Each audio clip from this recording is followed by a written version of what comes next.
नमस्कार, सत श्री अकाल एंड गुड इवनिंग। मैं हूं आरजू कासमी और आप देख रहे हैं पॉइंट ऑफ व्यू।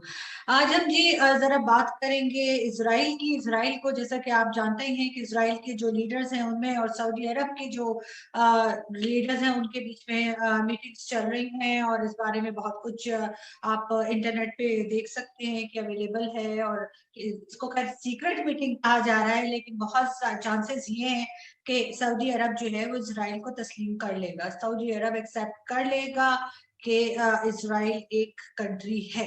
और काफी हद तक यूएई इस बात पे पहले ही जा चुका है। तो अब सवाल ये पैदा होता है कि पाकिस्तान कहाँ स्टैंड करता है। पाकिस्तान जो है वो ऑब्वियसली हमेशा से पहले अमेरिका के हम बहुत ज्यादा अंडर थे, और अमेरिका जो हमें कहता था हम वही करते थे और अभी भी करते हैं बहुत हद तक। इसी तरीके से सऊदी अरब जो है वो भी हमारा माई बाप है, तो वो भी हमें जो कहेगा वो हम करेंगे। तो अगर सऊदी अरब जो है वो इसराइल को एक्सेप्ट कर रहा है, तस्लीम कर रहा है, तो हमारी क्या मजाल के हम ना करें। लेकिन इमरान खान साहब ने अभी तक यही स्टेटमेंट दिया है कि नहीं जी, पाकिस्तान इसराइल को तस्लीम नहीं करेगा, क्योंकि जी फलस्तीन की वजह से जो है वो हम ऐसा कर रहे हैं। लेकिन मुझे नहीं लगता कि ये ज्यादा दिन ये बात चलेगी, क्योंकि जब कई दूसरी इस्लामिक कंट्रीज जो है वो इसराइल की तरफ बढ़ेंगी, इसराइल को एक्सेप्ट करेंगी, तो पाकिस्तान को भी करना होगा। चाहे उस वक्त इमरान खान साहब हो, चाहे ना हो, कोई दूसरा प्राइम मिनिस्टर हो, चाहे इमरान खान साहब ही हो। लेकिन ये चीज तो बिल्कुल लगता है कि हो के ही रहेगी। मगर अभी जो फिलहाल तो इमरान खान साहब ही जो है वो प्राइम मिनिस्टर है, और उनके जो लीडर, उनके जो पार्टी के लीडर्स हैं, उनके जो सपोर्टर्स हैं, जिनको हम यूजुअली यूथिया कहते हैं, वो तो यही कह रहे हैं कि जी इमरान खान साहब जो है वो आगे 2023 तक के जो इलेक्शन होंगे उसमें भी वही आने वाले हैं। जी वो जी खौफनाक बातें करते रहते हैं ये लोग, इनको पता भी है कि ये 2020 जो है वो कितना बोला जा रहा है मुसलसल कोविड-19 की वजह से, और बहुत से दूसरी ऐसी बातें हुई हैं जिसकी वजह से लोग कह रहे हैं कि जी 2020 जो है बहुत खराब गया है। उसके बाद ये लोग इस तरह की बदशगुनी की बातें करते रहते हैं और कह रहे हैं कि जी 23 में भी जो है ना वो इलेक्शन हुए तो इमरान खान साहब आने को तो हद ही हो गई है। लेकिन खैर हम बात ये कर रहे थे कि इमरान खान साहब जो है वो आजकल जो है वो अपने ही मुसीबतों में घिरे हुए हैं। उनको आपको पता ही है कि हमने पहले भी बताया था कि पीडीएम के रैलीज है, ये सब कुछ। लेकिन इस सब के बावजूद एक चीज जो इमरान खान साहब एज अ प्राइम मिनिस्टर, या इमरान खान साहब जो है वो अपोजिशन लीडर के तौर पे भी करते रहे हैं, जो कोई पाकिस्तान की दूसरी गवर्नमेंट नहीं कर सकी, जो कोई दूसरा लीडर नहीं कर सका, जो कोई खिलाड़ी, एक्टर, कोई भी लोग पाकिस्तान का वो नहीं कर सका, और वो है जी भीख मांगना नहीं, सॉरी भीख मांगना नहीं कहते इसको, उसको क्या कहते हैं, कोई अच्छा सा वर्ड होना चाहिए ना, डोनेशन। हाँ, डोनेशन। तो वो इस तरह की ना डोनेशन बहुत अच्छी जमा करते हैं। आपको पता है अभी रिसेंटली वो अफगानिस्तान में गए थे विजिट पे, और पता नहीं उन्होंने जाके वहां पे कौन से रोने रोए, पता नहीं उन्होंने उनको क्या कहानियां सुनाई कि वो अफगानिस्तान वाले जो है उन्होंने भी उनको जो है वो $3 करोड़ जो है वो दे दिए हैं, और वो कह रहे हैं कि जी ये कोविड-19 से लड़ने के लिए उनको दिए हैं। और मतलब हद ही हो गई, मतलब हद नहीं हो गई, सॉरी, फिर मैं गड़बड़ कर रही हूँ ना, मैं दोबारा वीडियो गलत बना रही हूँ। मतलब ये तो कमाल हो गया, ये तो चमत्कार हो गया, ये तो मतलब एक ऐसी चीज हो गई कि जो कोई नहीं कर पा रहा, कि आप एक ऐसी कंट्री से जो बेचारे बम, जिनको मार मार के, बम फेंक फेंक के जो है वो उनका बेड़ा गर्क करके रखा हुआ है अमेरिकन एयरफोर्स ने और अमेरिकन फौजियों ने, उनका बेचारों का कुछ अपने पल्ले कुछ नहीं है। उन्होंने भी जो है वो अपनी फटी हुई जेब में हाथ डाला और उन्होंने वहां से पैसे निकाल के इमरान खान साहब को दे दिए कि यार ये पकड़ो, तो तुसी अपने घर का टिकट कटाओ और जाओ यहाँ से। तो वो अब हम उम्मीद रखते हैं कि इसके अफगानिस्तान के आगे जो है बहुत सी और बहुत सी कंट्रीज है ना, जो कि अफगानिस्तान से भी ज्यादा मुश्किल में है, अफगानिस्तान से भी ज्यादा गरीब है। जैसे जैसे कि इथोपिया। इथोपिया एक कंट्री है, मैंने सुना है कि वहां पे ना लोगों के पास कुछ नहीं है, लेकिन मुझे लगता है इमरान साहब गए ना वहां पे, इमरान खान साहब अगर गए ना, तो वो उनसे भी कुछ लेकर आ जाएंगे। कुछ नहीं तो कहेंगे चलो जो तुम्हारे पास, खाना तो पहले ही उन लोगों के पास नहीं है, लेकिन कुछ ना कुछ तो ऐसा जरूर होगा जो इमरान खान साहब वहां से उठा के ले आएंगे और कहेंगे जी ये उन्होंने पाकिस्तान को डोनेशन दे दी है। तो हम बार बार बात करते हैं और हम बार बार कहते हैं जी बिल्कुल ये पाकिस्तान जो है वो बड़े नाजुक दौर से गुजर रहा है और हमारे जो प्राइम मिनिस्टर है उनके पास बिल्कुल इसके सिवा कोई चारा ही नहीं है कि या तो वो बैठ के भारत की बातें करते रहते हैं कि जी भारत ये कर रहा है, भारत वो कर रहा है, फिर जब उनको थोड़ा उसमें से टाइम निकलता है फिर उसके बाद आए बोर हो जाते हुए की बात करते करते, तो फिर वो किसी न किसी कंट्री के विजिट पे निकल जाते हैं और जब वापस आते हैं तो वहां से कुछ ना कुछ लेकर आते हैं। ये एक बहुत बड़ा कमाल है जो बहुत कम लोगों में होता है। ये एक एक जैसे कहते हैं ना गॉड गिफ्टेड टैलेंट है। इसके लिए इंडिया जो है वो जितना मर्जी मतलब इसको लेकर और बातें बनाए और जले, लेकिन उससे कुछ नहीं होता। आप अपने सारे लीडर्स को देख लें, आपका कौन सा ऐसा लीडर है जो किसी कंट्री में गया हो विजिट पे, चाहे वो अफगानिस्तान हो या कितनी भी ऐसी ऐसी कंट्री हो कि जिसके अपने खाने को नहीं है तो वो उसके मुंह खाने वाला भी लेकर आ सके, जो कि जो सिर्फ और सिर्फ हमारे पास ये एक ही है, हमारे पास सिर्फ एक ही है, वो सिर्फ इमरान खान साहब है, उनके अलावा और कोई नहीं है। और मैं तो दुआ करती हूँ कि खुदा करे कि इमरान खान साहब आगे हमारे पास 10 या 20 साल और यही प्राइम मिनिस्टर रहे तो बहुत अच्छा होगा ना, पाकिस्तान की इकोनॉमी के लिए बहुत ज्यादा अच्छा हो जाएगा ना। हर जगह से थोड़ा थोड़ा करके जमा करें, हम लोग लालची नहीं है। देखो ये बात सब लोग समझना, हम लोग लालची नहीं है। हम हरगिज ये नहीं चाहते कि हम किसी एक को वो जो कहते हैं ना कि हलाल करके और सारे अंडे एक साथ निकाल लें। नहीं नहीं, वो वाली स्टोरी मैंने भी सुनी है। हम ऐसा कुछ नहीं कर रहे। हम ये चाहते हैं कि ठीक है थोड़ा थोड़ा करके सही ना, थोड़ा सा इससे लिया, थोड़ा सा इससे लिया, थोड़ा सा इससे लिया, उसके बाद अल्लाह जो है वो जो है ना सलामत रखे और जो है उनको बहुत ज्यादा जो है ना तरक्की दे। किसको भला? चाइनीज को, जिन्होंने जो है पहले तो सी पैक बनाना शुरू कर दिया, ठीक है। और जब वो सी पैक जो है वो काफी हद तक कंप्लीट होने लगा तो अब वो पता नहीं क्या अजीब अजीब सी हरकतें कर रहे थे। मैंने सुना था कि वो सी पैक प्रोजेक्ट जो है वो थोड़ा सा स्लो हो गया है, पहले सुना था, आप सुना है थोड़ा सा और स्लो हो गया है, फिर थोड़ा सा और स्लो हो गया है। तो वो ना खुद समझ जाइएगा मैं क्या करूँ। ऊपर से वो हमारे जो मशहूर जमाना वो पिज्जा वाले बाजवाएं आसिम सलीम बाजवा, वो न जाने कहाँ चले गए।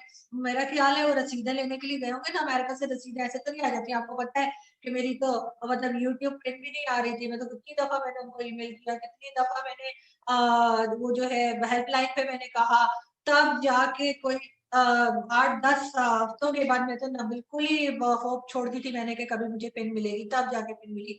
तो आप लोग समझते हैं कि वो आसिम सलीम बाजवा यहाँ बैठे रहेंगे और उनकी जो पिज्जा की रसीदें हैं पिज्जा फ्रेंचाइज की वैसे ही आ जाएंगी? तो ऐसी कोई बात नहीं है। वो अपनी पिज्जा फ्रेंचाइज की रसीदें लेने के लिए गए हैं। लेकिन वो चाइना के हवाले से मैं बात तो कुछ और आपसे करने लगी थी। मैं आपको ये बता रही थी कि जो चाइनीज है ना, तो उनका जो प्रोजेक्ट था वो स्लो हुआ, फिर और स्लो हुआ, फिर और स्लो हुआ।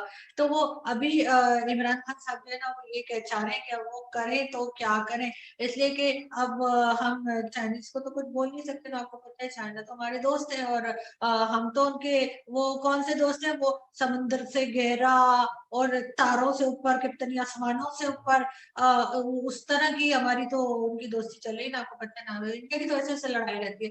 इंडिया तो वैसे खामखा जलता है ना उनसे, और कहते रहते हैं कि हम चाइनीज कॉलोनी बनने जा रहे हैं, हम हमें ये हो रहा है, हमें हमें वो हो रहा है, हम चाइना के की ये बन जाएंगे, हम चाइना के वो बन जाएंगे। लेकिन ऐसी कोई भी बात नहीं है। चाइना हमारा दोस्त है, तो उसको हमें कहने के लिए एक दोस्त तो है ना।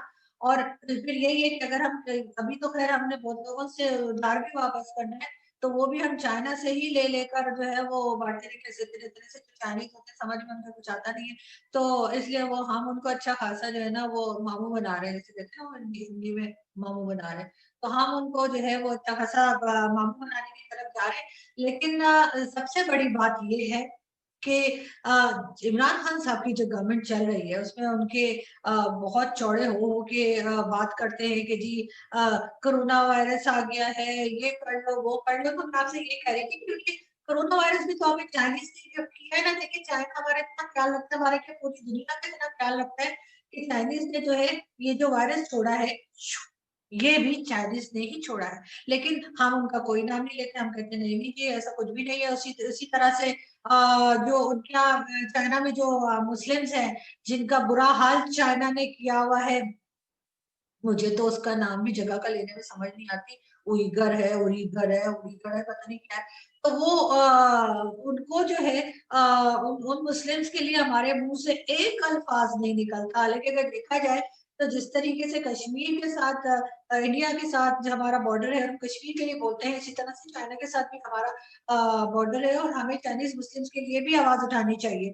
तो मैंने तो जी अभी आज एक ट्वीट भी किया है, इमरान खान साहब को भी टैग कर दिया है और शीरीन मजारी को भी टैग कर दिया है और कमर जावेद बाजवा साहब का भी मुझे लगता है मैंने कोई फेक अकाउंट टैग कर दिया, इसलिए सारे इंडियन जो ना कट्टर कट्टर पटर पटर शुरू हो गए वहां पे। तो ठीक है ना, मैंने गलत वो टैग कर दिया तो क्या हो गया, आप लोग को तो सही पता है ना, आप लोग जाके उनको वहां पे टैग कर दें। मतलब कोई काम खुद भी कर लिया करे ना, आप लोग को कोई काम खुद करने की बिल्कुल आदि नहीं, हर चीज में मुझे ही बताना पड़ेगा कि किसका कौन सा ट्विटर अकाउंट है वहां पे। और बहुत से तो ऐसे आ गए ना जो फेक आईडी बना के और फिर उल्टा सीधा बोलते रहते हैं, कभी कुछ कभी कुछ। तो उनसे रिक्वेस्ट है कि प्लीज बोलते रहिए, इससे अच्छा ये होता है कि इससे ज्यादा पब्लिसिटी हो नहीं सकती। जब आपको कोई फेक आईडी वाला आता है और आपके बारे में उल्टी सीधी बातें करते हैं, तो जो आप उससे फेमस होते हैं वो आप कितना मर्जी जो है काम कर ले, आप नहीं हो सकते। तो खैर हम वापस आते हैं इधर मुस्लिम्स की तरफ, और मैं यही बात करूंगी कि पाकिस्तान को उसके बारे में बोलना चाहिए। और एक वो बेचारे जो है खादिम हुसैन रिजवी, वो बोला करते थे, वो बहुत बड़बड़ के बोला करते थे और उनके सिवा मैंने किसी को बोलते हुए नहीं देखा। और आपको तो पता है ना कि फिर वो बोले और उसके बाद उनकी किस तरीके से उनकी टिकट कट गई, ना वीजे की जरूरत पड़ी उनको, ना एम्बेसी जाना पड़ा, ना उनको कहना पड़ा कितने दिन के लिए जाना है, कहाँ जाना है। एकदम से उनका टिकट कटाया और उनको मतलब लंबी सैर पे भेज दिया गया है। तो ये मैं इसलिए कह रही हूँ क्योंकि अगर किसी को कोरोना वायरस हो जाता है, कोविड-19 हो जाता है, तो वो भाई 2 दिन 4 दिन 6 दिन एक दिन वेंटिलेटर पे तो रहता है ना। वो जो अब आप लोग बोलेंगे कि ये तो मैंने बेटे गौरव की लाइन उड़ाई, हाँ बिल्कुल उड़ाई है, जो करने कर ले। तो वो जो है उसमें मतलब वो बेचारे वेंटिलेटर पे भी नहीं रहते थे, गरीब तो नहीं थे कि वेंटिलेटर अफोर्ड ना कर सकते। तो जाहिर है जब इस तरह की बातें करेंगे और फिर एकदम 2-4 दिन पहले तो वो ठीक ठाक थे और अपने जो जलसा धरना जो उनका एक स्टाइल था वो कर रहे थे। लेकिन खैर अब वो आप समझ ही चुके होंगे कि क्यों बेचारे जो है अचानक से उनकी टिकट क्यों कट गई। मगर अब उनके बेटे जो है उनकी सीट पर आ गए हैं और उसी तरह के बेशुमार जो है इंतहा पसंद जिसे कहते हैं ना, इसको मार दो उसको काट दो, ये किसी और फेथ का है इसको मार दो, जन्नत का टिकट कटा लो, इधर का टिकट कटा लो, उधर का। तो उस तरह के बेशुमार लोग और वो अपने पीछे छोड़ गए, जो एक बड़ी खौफनाक बात है पाकिस्तान के लिए। हम तो पहले ही एफएटीएफ में फंसे हुए हैं। अगर एफएटीएफ वालों को जरा सी भी चाराने की भी अकल होगी ना, तो वो देखेंगे कि इस आदमी के जनाजे में कितने लोग थे जो इस कदर नेगेटिव बात किया करता था। और इसी तरह से फिर अभी तो हमने हाफिज सईद साहब को भी बंद कर दिया है, सॉरी मैं साहब नहीं कहती उसको, हाफिज सईद को जो है वो मैंने पहले ही आपसे कहा कि हाफिज सईद को हमने 10 साढ़े 10 साल के लिए बंद कर दिया है। लेकिन अगर हम एफएटीएफ से निकल आए तो आपको तो पता है ना कि जब घड़ी को हम यूं घुमाते हैं तो वो आप अगर 5 बजे हो तो हमारा दिल करे तो हम 12 भी बजा सकते हैं। तो आप सोचिए कि मैंने इस वक्त क्या बात की है, फिर मुझे बताइएगा। ठीक है, फिर हम मिलेंगे कल, क्योंकि कल से हमारे शोज की प्रॉपर जो हमारी डिबेट्स होती है वो रिकॉर्डिंग्स हम शुरू करेंगे, जो हम 2-3 दिन से नहीं कर सकते। एकदम से सर्दी हो गई, आपको पता है कि ठंड है यहाँ पे, लेकिन इतनी ठंड भी नहीं है इंडिया में और बाकी सब जगह के आप लोगों के हाथ ना चले। अपने हाथ चलाएं और हमारे चैनल को सब्सक्राइब करना बिल्कुल ना भूलें। याद रखें, दिसंबर की खत्म होने तक, न्यू ईयर से पहले पहले आपने मेरे 1 लाख सब्सक्राइबर्स जो है वो कंप्लीट करने हैं। ना किए तो ना करें, फिर क्या कर सकती हूँ मैं, आप लोगों का कुछ कर नहीं सकती ना। तो बस ठीक है, तो प्लीज जाते से पहले आप लोग जो है हमारे चैनल को सब्सक्राइब करना ना भूलें। हम कल से प्रॉपर डिबेट्स जो है वो फिर आपको मिलेंगी और आप देखिए और एंजॉय कीजिए और हमें बताइए कि और कौन से टॉपिक्स हैं जो आप सुनना चाहते हैं पॉलिटिक्स के अलावा। एजुकेशन हो गया, फिल्म का मैं बना रही हूँ, लेकिन आप लोग इतना ठंडा रिस्पॉन्स देते हैं, लेकिन फिर भी मैं बना रही हूँ। और इसके अलावा हम बुक्स पे बात कर सकते हैं, हम हिस्ट्री पे बात कर सकते हैं, हम कल्चर पे बात करेंगे। लेकिन अब जो वीक शुरू हो रहा है हमारा, हमारा जी इसी तरह शुरू होता है, हमारा वीक ट्यूसडे से शुरू होता है, हमारी मर्जी, हम हमें कौन पूछने वाला है। तो हमारा वीक जो है वो कल से शुरू होगा और हम कोशिश करेंगे कि हम कुछ नए टॉपिक्स लेकर आए और कोई नई बात करें। लेकिन ऑफ कोर्स इंडिया पाकिस्तान जो है वो हमारा टॉप पे रहेगा और हमेशा इंडिया पाकिस्तान टॉपिक जो है वो हमारा सबसे पहले होगा। और जैसे ही कुछ नई कोई एक्टिविटी होती है, कोई बात होती है, चाहे वो एलओसी पे हो या कुछ हो, तो हम उसके ऊपर जरूर डिस्कशन रखेंगे। और आप लोग सब अपना बहुत ख्याल रखिएगा, सर्दियां हो गई हैं तो खूब चॉकलेट्स खाइएगा, खूब ड्राई फ्रूट खाइएगा, सूप लें और पहन ओढ़ के रखें। मुझे ना पूछे, इसलिए कि मेरे तो दस बर्फ भी गिर रही होगी ना, तो मैंने स्वेटर पहन के जैकेट पहन के शो नहीं करना। तो क्या है ना कि स्टाइल भी कुछ चीज होती है। तो खैर आपसे मिलते हैं फिर दोबारा कल। अपना बहुत सारा ख्याल रखिएगा। Thank you.